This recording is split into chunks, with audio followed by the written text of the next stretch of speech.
Vamos a hablar también de algunos factores causales socioculturales de la psicopatía, ¿sí? Normalmente, y esto es importante tomar en cuenta, ¿qué papel nosotros como sociedad tenemos en todo esto? ¿Ok? ¿Influye o no en la sociedad en la que estamos? Vale la pena pensar, por ejemplo, cuáles son aquellas características de la sociedad en la que estamos. Pensemos, por ejemplo, que vivimos en una sociedad individualista, ¿ok? Una sociedad que está más enfocada en la competitividad, es decir, el más rápido, el más fuerte, el mejor, el más alto, el más todo, ¿sí? Ese tipo de competencias normalmente las vemos en una sociedad individualista, donde yo soy el único que importa. Es decir, ¿sí? Yo tengo confianza en mí y soy una persona independiente. Existen otro tipo de sociedades, sociedades que son más colectivas, en donde hay mayor interés en una agrupación social, mayores adaptaciones a las normas y la autoridad y la estabilidad de relaciones. Digamos, esto nos plantea dos, digamos, situaciones o sociedades diferentes, pero es importante tomar en cuenta que cuál es la sociedad en la que estamos, qué tipo de sociedad es a la que yo pertenezco. Desgraciadamente vemos que el tipo de sociedad que se caracteriza por ser más individual son las que tienden a fomentar mayores características en personas que pueden llegar a desarrollar un trastorno antisocial o sociopático. Es decir, cuando se llevan al extremo, pueden ser personas que dicen, yo quiero ser el mejor, yo quiero ser el más grande, yo quiero ser que nadie me gane, ¿sí? Quiero ser una persona muy competitiva, ¿sí? Y por eso de repente nos topamos con este tipo de historias en donde escuchamos, no sé, a los hijos que son de narcos, en donde dice, sí, yo no me importa, yo voy a ser el más fuerte, yo voy a ser el mejor, yo prefiero morirme a los 28 años que tener una vida de pobre, sí, voy a ser rico y voy a ser millonario, etcétera. Este tipo de comportamientos o conductas son precisamente que en las sociedades, cuando se llevan al extremo, pueden desarrollar este tipo de comportamientos, ¿ok? Bueno, vamos a hablar entonces ahora de qué manera podemos trabajar con este tipo de personas, porque ojo, es muy difícil, no hay una manera fácil, si de por sí trabajar con una persona es difícil, con una persona sociopática o antisocial es todavía más difícil. De hecho, el mismo Freud decía que era muy difícil trabajar con estas personas porque no tenían esta capacidad empática, entonces no iban a tener esta capacidad de introspección, de poder reflexionar y decir, estoy haciendo algo malo o no estoy haciendo algo malo, ¿sí? Entonces, esto para el psicoanálisis era decir, pues no los puedes tratar. Actualmente sí hay, digamos, algunos terapeutas que se forman en esto y pueden trabajar con la sociopatía, pero normalmente es muy difícil porque no hay esta capacidad empática, pero vamos a tratar de entender de qué manera podemos trabajar o qué tipo de tratamiento se le puede ofrecer a una persona que tiene algún trastorno antisocial. Por una parte vemos que estas personas lo más difícil y yo creo que lo más complicado es que estas personas no creen que necesitan ir a tratamiento. ¿Sí? Dicen, porque no se sienten mal. Porque una persona con una patología como la sociopatía va a decir, sí, claro, creo que estuvo mal lo que hice, me siento muy mal, voy a ir a terapia? Para nada, no experimentan un malestar, no se sienten mal por haber hecho lo que hicieron, ¿sí?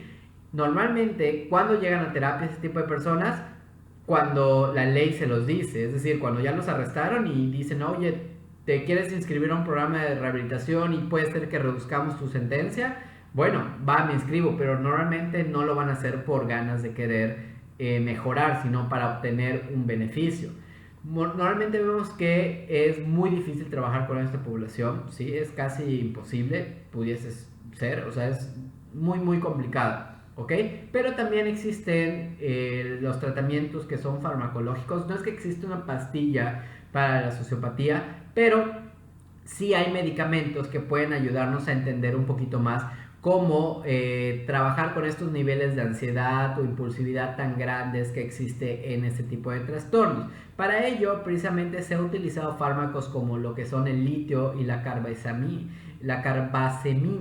¿sí? Que normalmente ese tipo de medicamentos se utilizan en trastornos bipolares y también los medicamentos, antidepresivos como los inhibidores de la reabsorción de serotonina que se utilizan para reducir la impulsividad y la agresividad y de esta manera, al tener unos niveles más estables, vamos a poder establecer contactos digamos, con esa parte un poquito más consciente, esta parte un poquito más tranquila de la persona, y que de esa manera podamos trabajar en desarrollar nuevas habilidades sociales, ¿sí? Digamos, es una de las maneras en las cuales se puede trabajar, pero no necesariamente garantizan un éxito al respecto, ¿ok?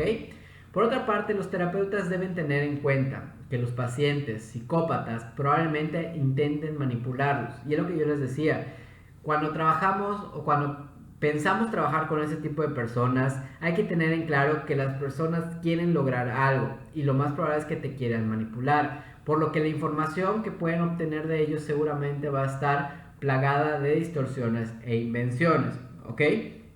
Además, estas personas no suelen percibir la necesidad de cambiar su conducta porque no se sienten mal y tienden a culpar a los demás de sus propios problemas. Y es precisamente lo más complicado porque no sienten remordimiento, ¿sí? De hecho, una de las características más importantes, al menos que en mi experiencia les puedo compartir, es que precisamente uno de los aspectos que uno siente cuando va a trabajar con personas cuando tienen una patología es que enseguida uno lo siente en el estómago, ¿sí? Uno tiene esta capacidad emocional. Y recuerdo mucho una experiencia de tener un paciente que de hecho no vi mucho tiempo porque precisamente mostraba muchos rasgos antisociales y pues obviamente no iba a comprometerse con un tratamiento, pero recuerdo mucho la experiencia de estar en este primer contacto que tengo con el paciente y lo primero que me generó fue mucha ansiedad, ¿sí? Sentir como mucha preocupación. Y yo normalmente cuando trabajo con los pacientes, llegan a la casa, perdón, al espacio que tengo para poder trabajar y vemos precisamente, caminamos por un pasillo. Y yo recuerdo en esa sensación de sentir mucha precaución y decirle a la persona, pasa tú primero, ¿no? Como para no darle la espalda, ¿ok?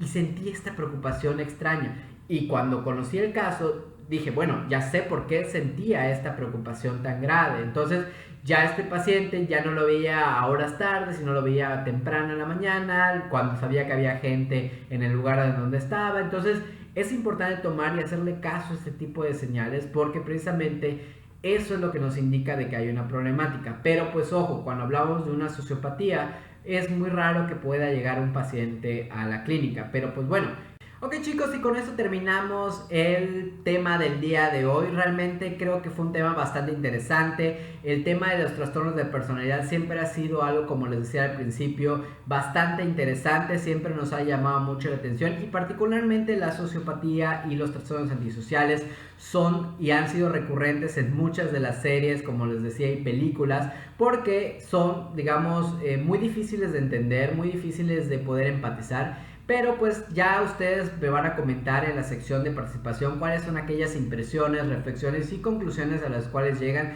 tanto del trastorno antisocial y la psicopatía como de los demás trastornos que vimos en lo largo de este tema. Espero que realmente les haya quedado claros. Recuerden que si tienen alguna duda me la pueden poner en los comentarios sin ningún problema, ¿ok? Y yo en otro momento puedo realmente responderles cualquier duda que ustedes tengan. Ojalá les haya gustado esta manera de poder trabajar. De todas formas, también agradecería cualquier sugerencia, comentario para poder mejorar su experiencia al momento de trabajar por este medio y también pues para que yo pueda mejorar la manera en cómo les llega a ustedes la información, porque acuérdense que el objetivo es que ustedes aprendan estos temas y que juntos podamos realmente desarrollar una mejor estrategia. Entonces espero poder verles ya pronto, pero pues mientras tanto nos veremos por este medio. Nos vemos la próxima semana.